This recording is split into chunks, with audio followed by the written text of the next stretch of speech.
Welcome back, Finn. Great to have you back again. And this time I'm in the hot seat. So I'm going to throw it over to you to ask me your two questions. Yeah.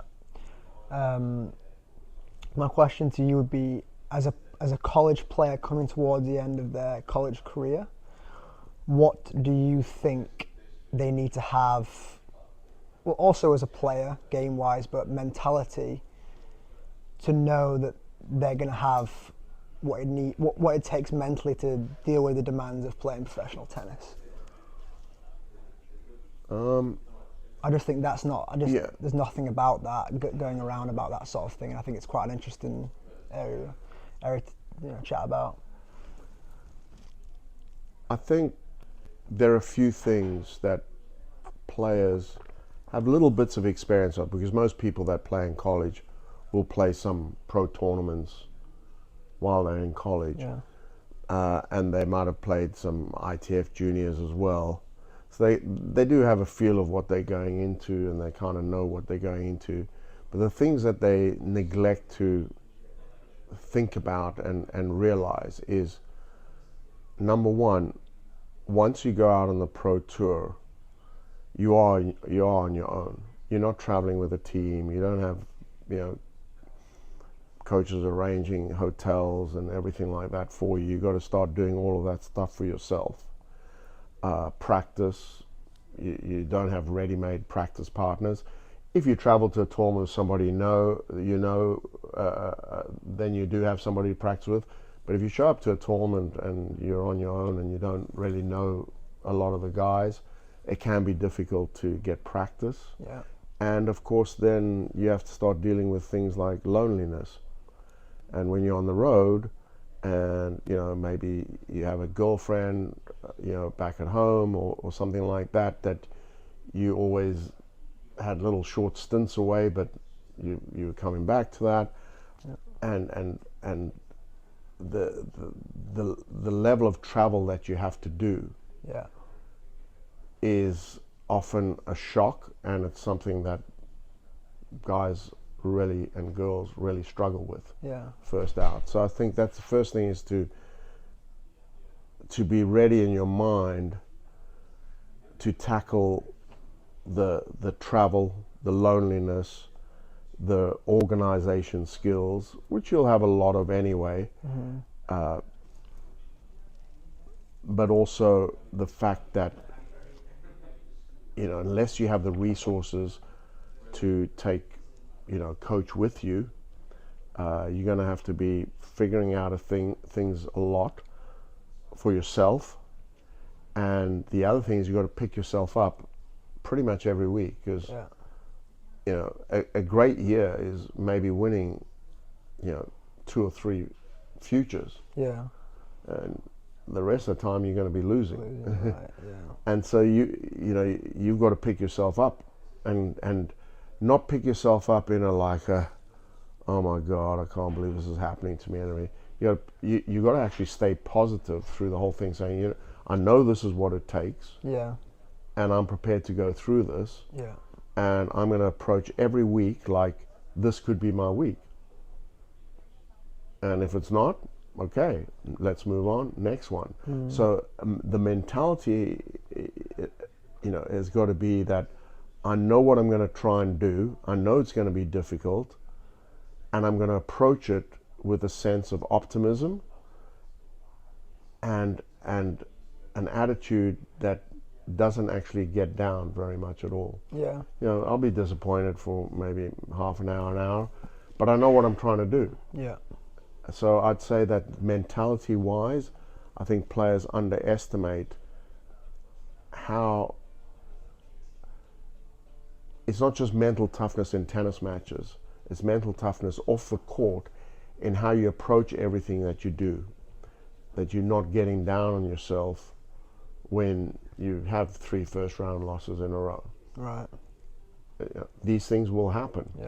And if they do, it's still going to the next week saying, I'm in a bad patch right now, but unless I don't believe that I'm ever going to play good tennis again, in which case you should just quit.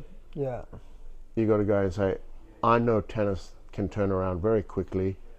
So I'm always there waiting for it to turn around and go, and for me to have a good week. Yeah. So it's that kind of resilience Yeah. that I think you need. Is there anything else? Patience. I think sometimes guys come out of college and girls come out of college and they've done well in college and they're coming out on a wave of confidence and they start off really well. And maybe they have even a good year. Yeah. But then people are used to them, they know who they are, the surprise element isn't there anymore, and then they can hit a tough patch. And a lot of players then lose heart and think that, that it shouldn't be this difficult. I went really well and now I'm defending points and I'm not defending points and my ranking's dropping and I'm getting worse. Yeah. No, you're probably just getting used to the tour. So, yeah.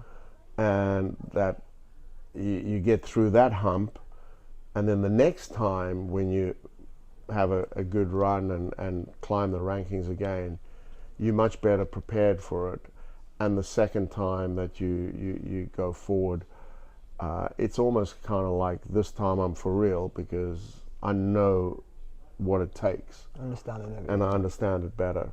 So I think again the idea that I'm going to come out of college and turn pro, and in 3 years' time I'm going to be making, or 2 years' time I'm going to be making a lot of money, or 1 year's time, and it's just going to be this lovely, ride to a high level. Yeah.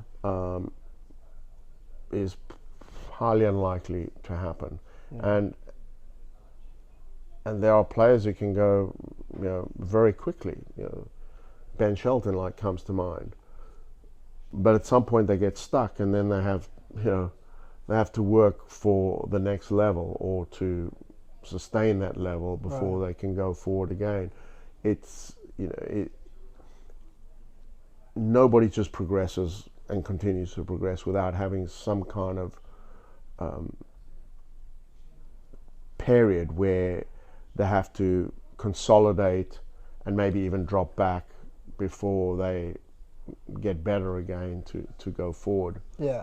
I don't know if this answers the question in the way that you want, but No, that's a really good answer. But you do have to have a lot of patience. I think you go into pro tennis not thinking, oh, I'm going to give it a year or I'm going to give it 2 years. If you go into play pro tennis after college, you got to be thinking about, I'm going to play pro tennis, and that's the decision. Yeah. And I'm going to just play and play until I don't want to play anymore, for whatever reason. Yeah. And you might be 34 and been top 10 in the world, and you say, I've had enough. Yeah. Or you might be 27 and say, I just don't enjoy this anymore. Yeah. And I've had enough. But to go in with a time limit on it, I think is a huge mistake. Yeah. You're going to play pro tennis to see what you can do in pro tennis. Yeah. And if you put a time limit on it, then you also need to put almost like a ranking limit. Say, if I don't make X ranking by this time, then I'll quit. That to me is a very poor attitude to go in. And tennis probably won't give you that. Because it's just, you got to go into pro tennis because you love playing tennis. Yeah. And you're curious to see how far you can take you. Yeah. Not to say, I will do this by this time. You can set goals and say, I'm hoping to be, I don't know, top 500 by the end of my first year. But what are you going to do if you 510? Quit? Yeah. You're not gonna, or 530, you're going to quit, or you're 600, you're going to quit. Do you think there's some sort of, I know you said that the setting those ranking goals with the time limits is a poor attitude towards the tennis and stuff, but do you think there's a after 12 months of playing on the tour that there's almost like you somewhat know whether you have a future in it or you don't, to some extent, or do you think it takes time? I think it takes time, but like I said, there's not a time limit in that. If after a year of playing, you go, you know what, I actually don't think I'm good enough, Yeah. and I don't love tennis enough to want to carry on playing at this level, so I'm going to quit. Yeah. That's fine. Yeah. Yeah. But you might get there and say, you know what, I'm not sure I'm good enough, but I really love playing and I still want to see how far I can go. Yeah. Yeah. And those are two different things. I don't think you should ever think about quitting because you haven't hit a certain target. Right. You can set a target and even a time limit as a motivator. Mm-hmm. You know, a time goal as a motivator is fine, but it's not a motivator to say, if I don't reach it, I will quit. You know, if you don't reach it, well, you know, what are you going to do if you reach it beforehand? Yeah. Just go, oh, that's it, done. You know, Yeah. I'm gonna, you know, I can relax now. You know, so it's very rare you're going to hit a goal at the exact time that you set it. You know, if you set a time at the end of the year, that's, you know, December 31st, top 500. I doubt you're going to literally hit top 500 on the 31st of December. You know, you're either going to hit it beforehand or you're going to miss it. Yeah. So, you know, you know, you can say, I want to be top 500 and I'm going to use that as a motivator. Using it in a positive way rather than a negative way. Yeah, Yeah. and not as a threat. Like, Yeah. if I don't, then I'll quit. You know, and if you do, you know, oh, then everything will be lovely. But then you'll just set another goal, and there's no way you're going to hit your goal every time. Yeah. So you're going to miss goals for sure. Mm-hmm. So if you when you have that threat hanging over your head, it's never healthy. Yeah. Yeah. That's a really good answer. Yeah, another question I have for you: of all the great players that you've worked with over your time coaching, what few things, if there's a few things that they all have or do in common, what do you think they would? What would those things be? Obviously, you worked with some really good players. I mean, I think the first thing is nearly all of them just kept going.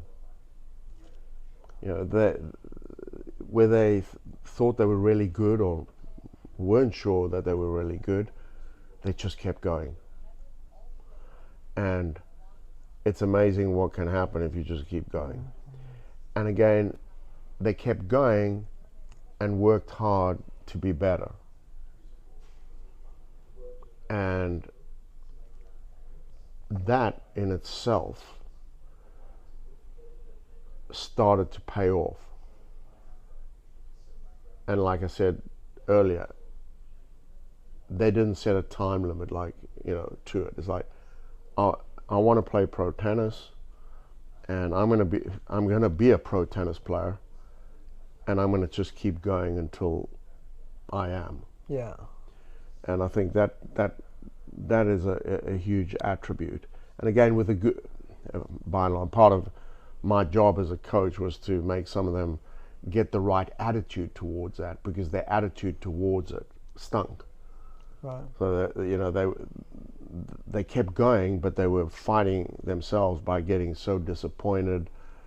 You know, and you know, I care about tennis so much that, you know, when I lose, it hurts me so bad I can't function for 2 days.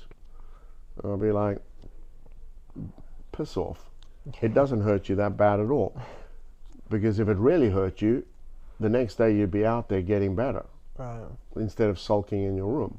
Yeah. Because all you're doing is wasting time. And there's guys out there that aren't wasting time. So you might think they don't care because they're not that upset, but they actually care more than you, because they know the solution is to get out and work again. Yeah. So, you know, and once they got that attitude, then their resilience to keep going started to work for them rather than against them. So I'd say that's a big thing. I think the second thing is their competitiveness. And some of them even at the start would even tank some matches and that, but they weren't tanking because they didn't care. They were tanking actually because of the stress and the anxiety, and they couldn't function in that anxiety. So the best way to get rid of that anxiety would be to just get rid of the match. Yeah. But once they started to understand that, that it was actually stress induced, and that that they're not bad people for tanking. The reason was is they just couldn't take their anxiety. That would help them a hell of a lot, and then they could then start to keep fighting for matches and understand that it's not always their fault if they lose. The guy can be better, the girl can be better. So I think it's another thing that they all had is a real dogged competitiveness, that once they had it working for them, they would fight for every match, pretty much. I mean, they're all human, and they'd have they would have matches that they just weren't there, and that happens to everybody. But it got less and less. Yeah. And so they had a basic fight to them that was healthy, or became healthy. Almost like that 80-20 rule you were speaking about. Yes, yeah. So 80% of the time they'd be healthy on court and just fighting to try and do everything they could to win, and only really accept that they've lost once they'd lost the last point. And I think that competitiveness is huge, and I'd almost say a sense of pride. I think that a sense of pride that they would not allow themselves to really totally quit in matches. And I'm not saying that never happened, because again, the 80-20 rule, sometimes people just don't have the fight in them for that day. But most of the time there was a sense of pride that even though I'm playing really badly, even though this is not going well at all, damn it, find something. And that attitude sometimes would pay off, where they just suddenly find something, play an unbelievable point or something, and then it would spark something, and then they could find a way. Yeah. And again, I think what a lot of people and players don't understand is you're looking to find a way. It's like chasing every single ball. You chase every single ball, and some of the stuff you just put up there is gunk, because you're just reaching the ball, and the guy puts it away and the girl puts it away, and you're feeding them an easy ball, but you're picking up balls that are really at the extremes, and unless you're really fighting to put that ball on the court, you're never going to do it. Yeah. And they make the extra ball and the extra ball and the extra ball, and they understand that if you make 20 extra balls, the reward is 1 point. 1 point. But if that point is 6-5 in the third set breaker, or 4-3 and in the breaker, and you break serve with a scuffed up lob that the guy shanks, all those 20 killing yourself to get a ball back in court is worth it for that 1 point. Yeah. And you're not going to get that 1 point unless you chase the 20. 20, yeah. And so I think it's that kind of competitiveness and fundamental understanding that you're not picking up an extra ball to win the point. You're picking up that extra ball so that one day it's going to matter. Yeah. Whether it's in that match or another match, or... It's like sending a message almost. Yes. And it's to yourself as well. It's worth it. It's worth chasing every ball, because at some point I will get a reward for it. Yeah. But I understand it's very few. Yeah. But that's okay, because if they come at the right moment, boy, It's big, and they tend to come in the right moments. Yeah, they If do, you yeah. keep doing it, because the right moments is when both guys and both girls are tight. Yeah. And if you're very tight, that's when mistakes happen. Right. And that extra ball suddenly becomes tricky. Very important. Yeah. Yeah. So I mean, it's a really good question, and I haven't had, a lot of time to reflect on it at all. But I'd say those are two of the main things. I think for a lot of them, the ones that got really good, is they did have a fundamental belief that they were going to do it. Yeah. And I don't mean do it as in what, but do it as in do well enough to make a living at the game, and do some good things in the game. And even through the dark days, I think they had a fundamental belief that if I keep going, something good will happen. They knew they were good, basically. They knew they were knew good, it, yeah, and that they just had to put the pieces together, and they were Right. struggling to do that. But I think they always believed in their mind that one day I will put it together well enough to do something, good in the game. Yeah. Yeah. No, it's very interesting insights. Yeah. Very interesting. Great. Yeah. Any other Thanks for questions? I mean, No, I no. know I said I kept it to 2, but if you've got a follow-on for one of those, No, that's no, they were fine. really good answers. Yeah. A lot of insights. Thank you. Brilliant. Yeah. Thank you. Good Thanks for stuff, having me on. and good luck with your journey. Yeah. Thank you. Thank you.